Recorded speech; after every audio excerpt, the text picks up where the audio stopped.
Guys, ito na yung update sa ating lettuce and pak choy. Somehow may pak choy din dito sa loob. Eh, no? May mga bago kong tanim. Sprout na siya. May pa nga to dito sa loob din. Mga bagong tanim eh. So, yung experimental natin, ngayon ano na siya. Ginawa ko 1:1 na lang din yung buto.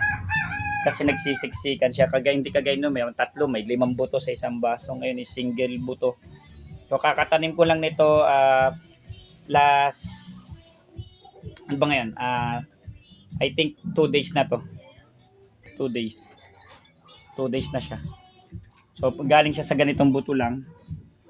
Yan, ganyan. Ganyan siya hanggang sa maging ganito. Yan, 2 days. Pak choy siya, pak choy. So, hindi siya lettuce. So, ito yung pak choy ng mga remnant, mga natira. Pang-backup just in case may mga nasira. So, ito yung nangyari sa mga lettuce na nasa may display area. So, nakalbo siya kasi tinamaan siya ng fungus.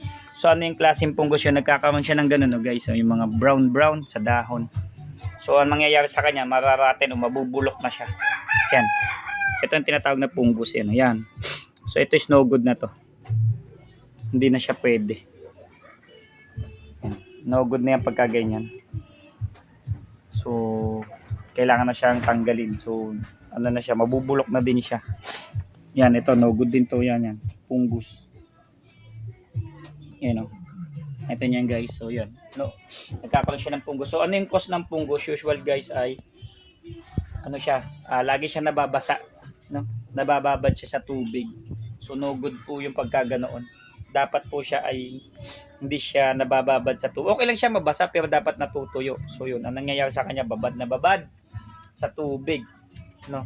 So, dahil nga po sa malakas yung ampias ng ulan. So, yan. Ito naman yung iba pang lettuce.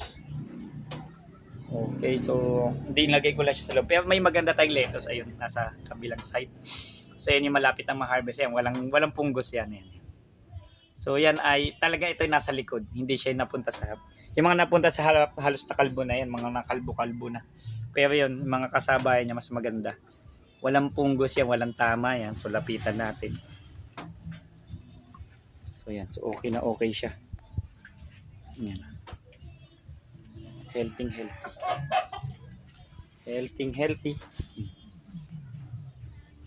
Okay.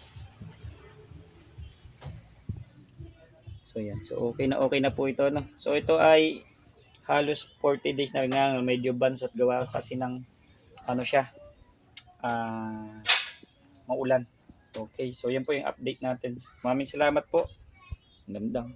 So Alex Leto Sinaka, PC mo gawa mo. Maraming salamat. Don't forget to subscribe.